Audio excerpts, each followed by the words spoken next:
If you put 4 of the best B2B marketers together, could you create the perfect B2B marketing campaign? That's what we're testing right here on the B2B Playbook with our campaign, How Much Money Can We Make Monica? Monica is a long-time listener of the B2B Playbook. We owe her $500 because she referred someone to our program, the B2B Incubator. But Monica refused to accept the $500 that we owed her just because she's too damn nice. So I thought, wouldn't it be fun to take that $500 that we owe her, reinvest it into a paid marketing campaign for the B2B Incubator for the first time, and give her 20% of whatever sales we make from that campaign. So the question is, can we turn that $500 into something much, much bigger to give to Monica? To find out, we've got together 4 of the best experts to help us craft this perfect B2B campaign. They're helping us with customer research, our landing page and copywriting, running the LinkedIn ads, and how to track and report on it all through HubSpot. In this session with our first expert, Ryan Gibson, you're going to learn how to conduct customer interviews like a pro. You're also going to learn how to pinpoint your customers' anxieties and pains so you can then use them in your marketing. You're also going to learn how to use software to make the information collection and analysis process easier.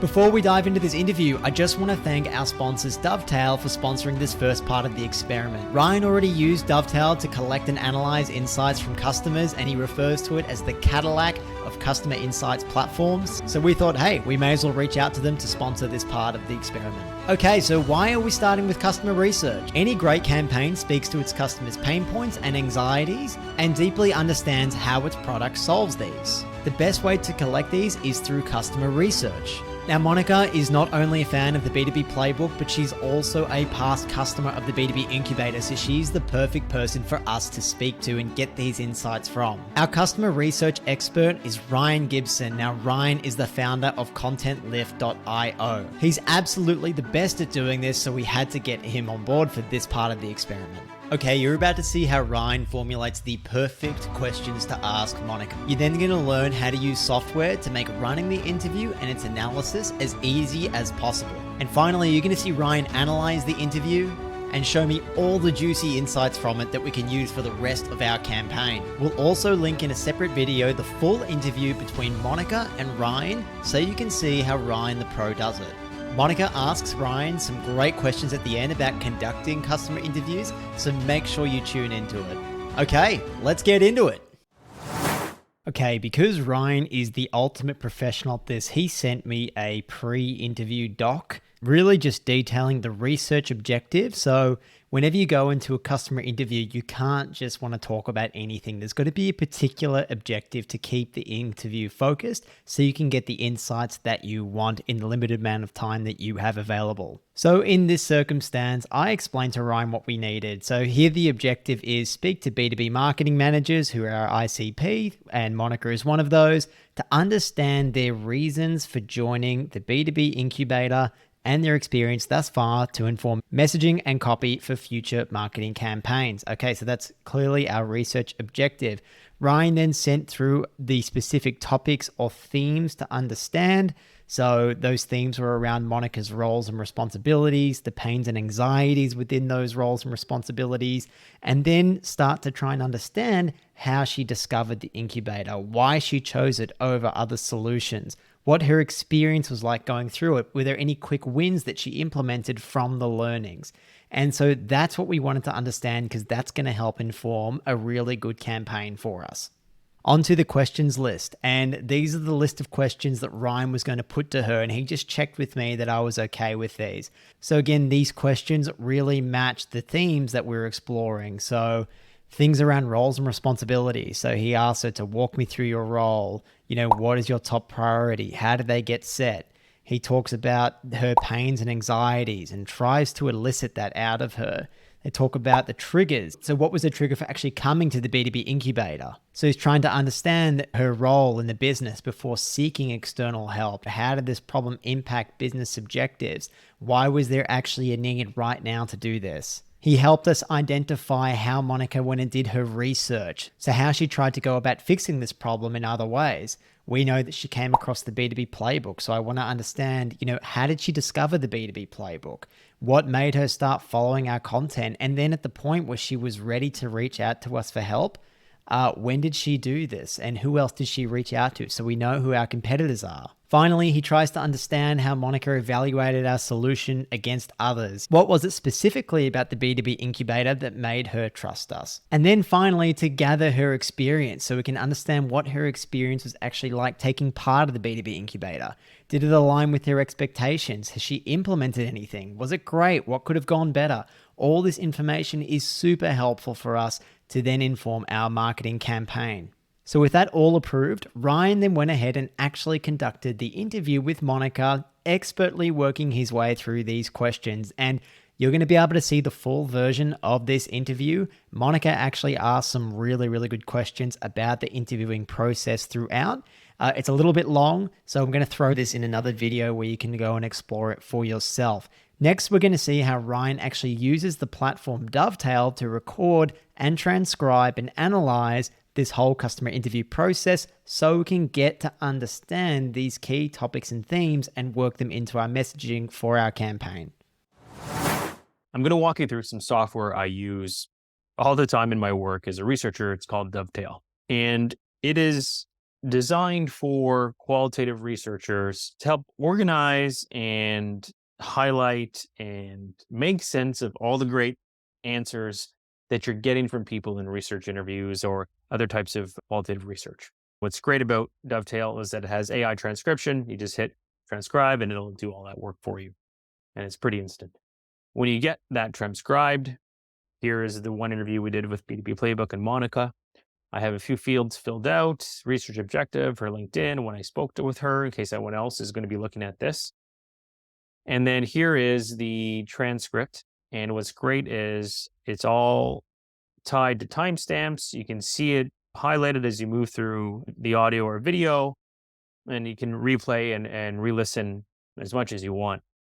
What I've started to do now is highlight various parts for a specific tag. So you can see there's 3 highlights under her types of responsibilities that she has as a marketing manager, 16 highlights under the pains and anxieties tab, so a section of pains and anxieties. So these are answers that correspond to these sections, and I can highlight whatever I want. So I might think this answer is a great one. I can look at the various different tags that I've created, and I can just select one as needs be. Great, that I think this one belongs in the evaluation section. So after I go through that part of it, my next step would be, okay, I can look at each tag if I want to all in one section. I can revisit them, reevaluate them, go through them again. I can take all my highlights and move them around in various layouts like a mood board or a journey or decision tree, what have you, just as another way to think about the information in a very critical way or in a very insightful way that helps me make decisions about the business and my marketing and my sales. And finally, my favorite feature is Insights, where I can publish everything to share with all my peers and clients and leadership team. So this is a very straightforward example of what that might look like. I will have a research objective here. I have what we tried to understand in the interview, so they understand what the scope of the conversations were about, if there's more than one. And then all those various tags that I showed you, I've broken them out into key insights we've learned. So her role and responsibilities, and a pull quote that really emphasizes these specific things. And if I really want to nail down the point or really iterate why we've come to this conclusion, here are 2 pieces of audio from the interview that people can see and listen on their own and really understand why we came to that conclusion. And I've done this for every single tag and every part of the research objectives that we're trying to understand. And it's great because it really helps you socialize and really helps those people, your colleagues who will be taking these insights and then creating marketing and sales assets from them, really helps them internalize like what's important, what do you really need to focus on.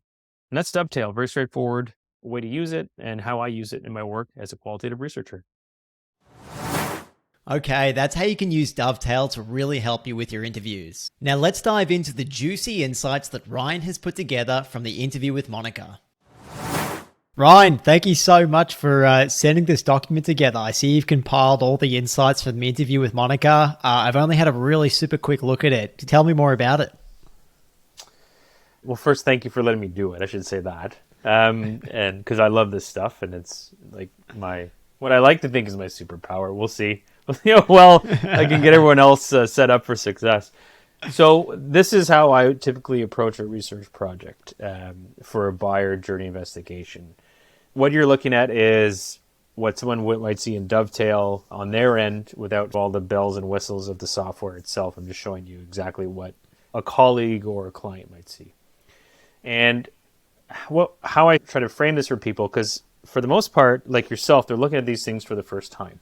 They might not have a lot of context. They might not have a lot of background about why this was done in the first place and what we were trying to get at during our conversations and during the research.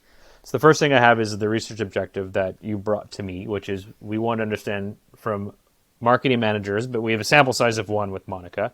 Typically, you would have a sample size of around 7, but just for this exercise, we should be okay.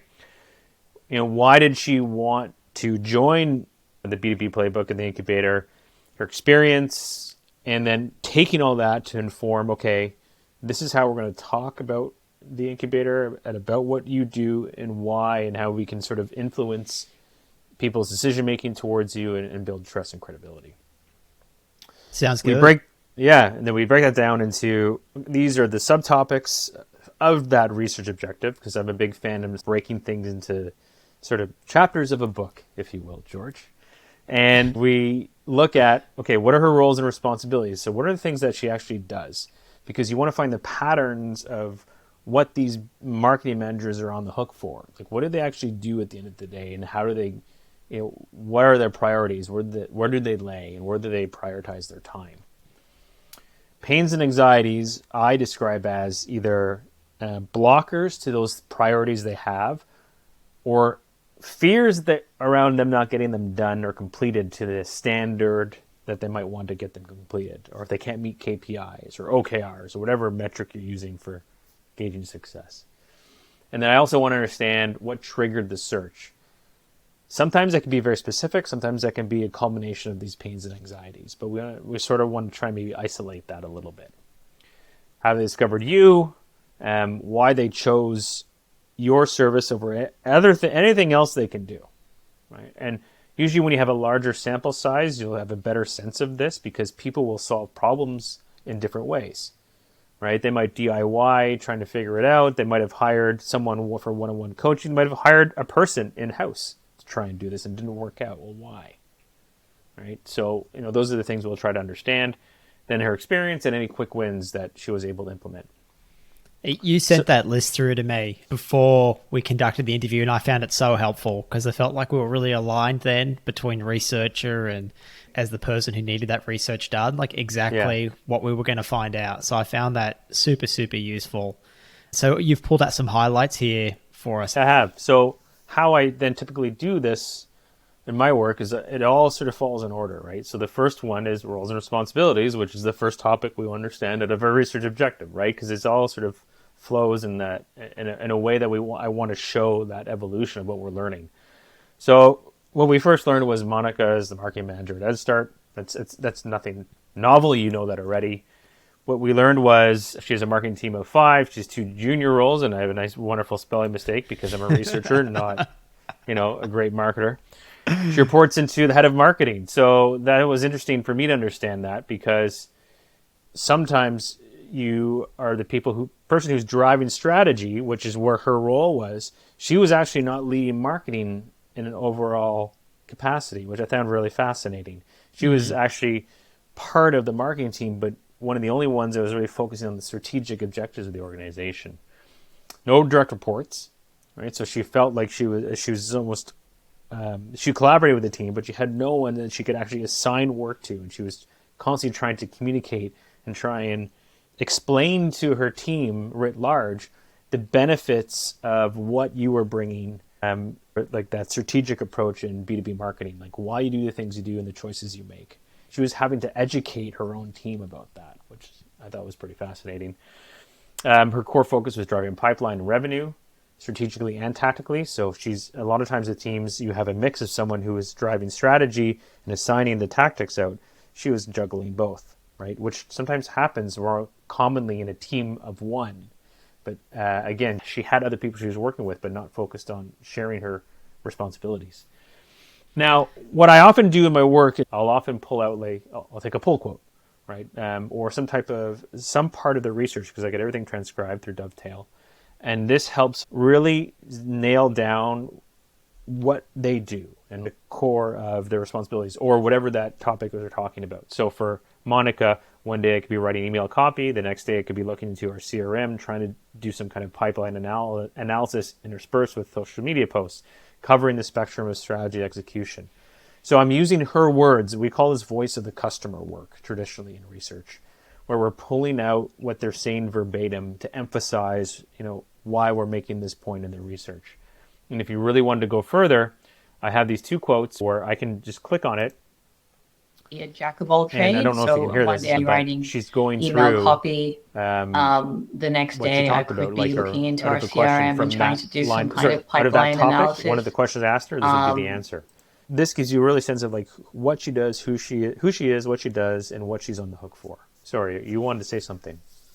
Yeah, no, I was just saying that was so useful. First of all, understanding in terms of her role and responsibility, who else is involved. I didn't realize that she'd be reporting to the head of marketing. So for me, that's another person in the buying committee that I really need to consider. This is someone that I have to win over. If Monica is going to go ahead with the product, it's someone that she has to convince that the B2B incubator will help them.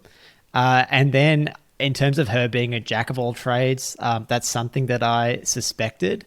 Just because I stay really close to the marketers through the B2B playbook that we serve. I know that they're a jack of all trades, but it's so good to have that confirmed again through this research and then to actually have the direct quotes there and use the voice of the customer. So then, when I speak back to them, I can use those words. And I find when I do that, they resonate so much more deeply. Yeah. And if I may, just to sort of, before we go on, just to extrapolate that example, say, you thought after with a larger sample size, a key thing for you to close deals and get business was to arm Monica with the knowledge of how to educate B2B marketing best practices to her colleagues. Right? Let's just say that was the thing that of the sample size we had, say it was 7, 6 out of 7 said something to that effect. Now you could say, okay, now I have the evidence I need to go to my content creator or to say to my other colleagues, okay, this is a campaign we need to invest in over the course of next quarter because it's a key thing in their decision-making process, where they're building trust with the team and so on, right? I'm just on a lark, I'm just throwing that out there. But that's how I think of these things, is that you start to see where you spend your time or where you should spend your time as a marketer rather than randomly guessing. So that's why I really love this stuff. Awesome insights. Thank you. Pains and anxieties. So these are the things that Monica said. This sucks. It's hard. I'm worried. I'm concerned. What have you, right? There's a lot of subtext. There's a lot of work as a researcher where you're digging through subtext.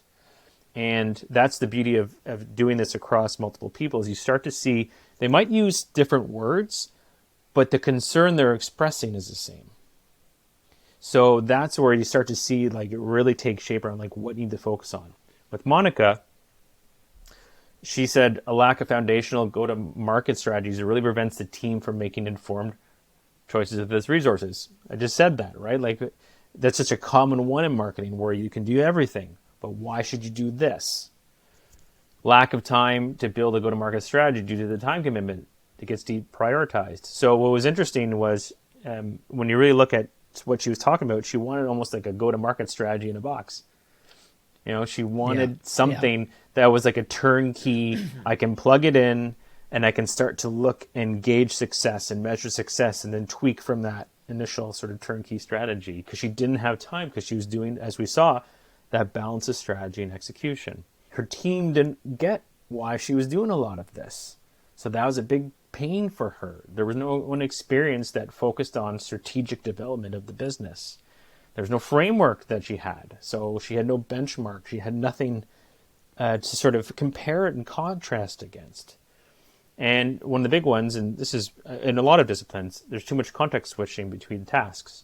And when you're a team of one, it is typically a big pain because you're trying, again, to do things while you try to understand what things you should be doing, right? Am I doing the right things? And she has this pull quote here: when you're a marketing team that's small, you have to execute and build a foundation at the same time. It's like trying to change a tire of a moving car. There's an ad, like right there. I can absolutely see that in ads that we'll be running when we take this to Justin Rowe. I can 100% see that being in there. Maybe he'll decide different. He's the expert there. But when I see that, like, that's such a powerful statement because it gets to the core of that pain she's feeling, right? Yeah, she has so much to do in her day-to-day job that she just doesn't get that opportunity to take a step back and to organize something that's more strategic, a more strategic approach. And it's so good to hear these pains and anxieties from her firsthand to confirm all that and to really get that real insight into what her day-to-day looks like. I didn't realize that there'd be other juniors in her team. Like, it's hard enough trying to explain like a proper go-to-market strategy to one person, but to do that to a small team who are just so bogged down in execution, that's a challenge in and of itself, and one that's really interesting. Here's some more pull quotes if you wanted to go through it. I'm sure you looked at maybe some of them that really, again, sort of highlight what she's feeling. And these could be things that, again, you pull in your social proof, you pull in your ads, as you're building a landing page, and really when we talk about trust and building credibility, you mirroring these pains to other marketers is where they're really going to show like, oh, George gets it. Like, they get it. Yeah. They see me. When I talk to about 100, 150 buyers a year, and one of the core things that their evaluations are based on, whether it's like that low intent, they're just sort of kicking the tires around digitally, or they're in a demo call with you, or some type of discovery call. Do you understand me? Do you get me? Yeah. Like, that is paramount. Yeah. So these are the types of things that help you get them and understand them. Yeah. What's that saying about great copy makes people feel understood? Yeah. Makes you feel like you really get them. So research understands the process of seeking out solutions and how buyers build a preliminary list of options. Great insights for informing marketing programs and tactics. So the research is really like, what does marketing do? Like, where should you focus? Or how did they actually find you? What was the process of that? Now, again, we had one sample size here. So when you start to build that out more across more and more buyers and customers, that'll grow and then expand. But for Monica, she followed you on LinkedIn. She began listening to your podcast pretty soon after that, and then just really consumed your content over the course of time. That's normal. It wasn't sort of, she saw you and hopped on a call with you and then signed up for whatever you had that day. That's not how it worked for her, because that's not how it works for most people. She needed to understand, did you know what you're talking about, or do your philosophies align with mine, what have you? So she did that over the course of time. This was really interesting. Most people who watch this will probably know Refine Labs if they're on LinkedIn a lot, a team that's well known. She compared you against them, right, as an option, which might have been a surprise to you. Yeah, maybe it wasn't. It definitely was. Yeah. And when I do this in my own work, I'm surprised at who people talk to compared to me, and I'm like, you talk to that person? People that have substantial followings and have written 5 or 6 books around like customer research, and I'm like, what? But that has to fit with what their needs are as well, right? Because not everyone's going to make sense. I really like to dig into, okay, tell me what you cared about. Beyond the buzzwords they have on their landing page and what they think you want to hear, what is it that you want to hear? What are you looking for? What do you think is a bunch of BS? Questions like that, because what happens is you start to filter out the fluff versus what is the most important to communicate, because you can have a landing page that goes on forever. They're only just going to spend so much energy around evaluating you. It's going to be pretty quick, to be honest, at that point. And they probably made up most of their mind. So what are they looking for specifically at that point? And you can see one of the concerns she had that she talked about, the maturity of the program, because it had not been around for, I think it had been early days, or I think you were even just launched it. I can't recall, George. You'd have to correct me there. But I think it was definitely early days. It was like our second or third launch. Yeah. And anyone who's been in SaaS for years will recognize that if they've been a startup. because that objection exists in B2B in common ways, right? Like that early stage, early to market. Are you going to be around for the long haul? Do I have a business partner that can be around for the next 3 months, 3 years, 4 years? Because I'm going to be growing, hopefully, and I hope they can grow with me, right? Like there's all these things that people think about at that part of it, right? They're going to be evaluating whether you're the next choice for them. And then you can see her quote here. In my mind, I thought if I had ever get a chance to work with George or do his course, I'll take it up right away. Even though whatever team I'm working with to actually execute something and just not be scrambling, even though I kind of knew what I wanted to do. And that was what's really interesting. I thought it was a big revelation. And I got to that around, like, people will go watch the interview, it was around like the 30-minute mark. Maybe later I asked her, you've been doing this for a while. You've been on LinkedIn for years, more or less. I'm paraphrasing what I asked her. Why not just try and do this yourself? Yeah. And that's a key one for you because you're a service where you're helping push them through all these milestones. And then she talked about that, right? Like, because here's why, right? And that is it. That's one of your core value propositions, right? So this part I think was really great. It validates what you're doing around like how your part of your go-to-market strategy, but gives you insights into like, okay, well, what can I improve upon? Yeah, no, absolutely. Like this part is so juicy because it basically confirmed that our go-to-market strategy, which has been like, it's something that we've literally stuck to for 18 months, is like properly working. Like this is the path to purchase that we imagined. I'm sure there's, other touch points there that we haven't quite considered that Monica's gone on, but like the bones are there and that's what she followed. And I think even down to something that I really like that you said was, you ask when she got to the website, like people just glance through it, right? They've mostly made up their mind. What is the key thing that they're looking for? And she said that she went to the website to confirm that the program was structured and documented and validated that level of trust. And so for me, that structure and that documentation, I think is something that I probably need to highlight more and I can lean into more because to be honest, that is definitely a strength of Kevin and mine is we have our 5Bs framework, right? Like we've got to be one of the only podcasts out there who planned our first 100 episodes before we even started to share step by step what marketers need to do to implement our framework. So that's a real strength of ours is that structure. And so that's something that really should be reflected on our website. So that's then confirmed in the mind of the potential customer. I think so. The point, like as you'll get down to the next stage, I break things down typically into research and evaluation, so like marketing, sales, and where that line is based on that business's structure. It'll move, right? Some are more marketing led, some are more sales led, doesn't really matter. That whole spectrum of the marketing sales line of questioning is all about how are they determining that you're credible and trustworthy, really, at the end of the day. The channels are important. Yeah, LinkedIn over Twitter. I like newsletters over blogs. Sure. What is it they actually want? What is the information they need to actually spend their money on you? That's the part that's really important. That part, like when you're interviewing people. For me, anyway, that's how I look at it. So finally, then we went through experience and outcomes, and what was it like going through your program? What I think this is the quick wins one. Correct me if I'm wrong. I'm not sure there's another one down there. But what did she like about it? All the framework documents are easy to access and link together. She liked the forcing function of cohort and weekly classes, which I've heard that before about your type of business model, right? Like there's someone there making teachers going to rap me on the knuckles if I'm not there, right, in class by a week. Because we get busy, and she talked about how busy she was. So it's easy to push it aside. Right, so that was important to her.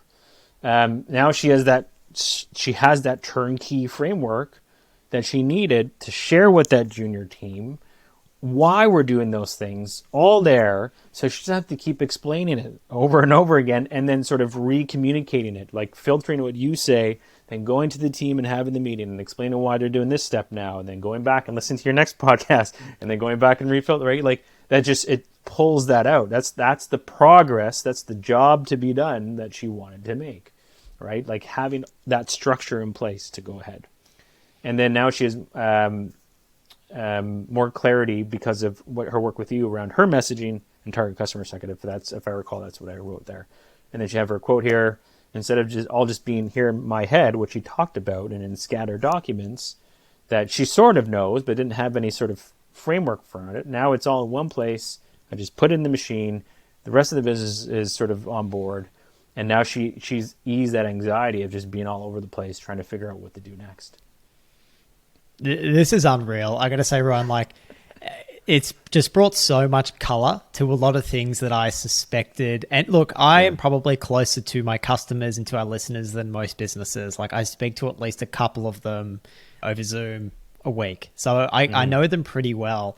But still, going through this exercise has just brought so much extra color to this, and having the pull quote so I can use the voice of the customer, to have an expert like you actually keep poking and prodding to get the depth of the answers that I think are required to draw these insights has just been hugely valuable. Yeah, I've never not had someone have that experience to date since I started doing research full time for people. That's always the experience. And it's funny, it's always the two things you talked about, which is it validates a lot of stuff you already knew, but there's always a ton of aha moments. Because you are being close to the customer is actually there's a benefit, but it creates a bias because you start to just sort of see the trees and not the forest.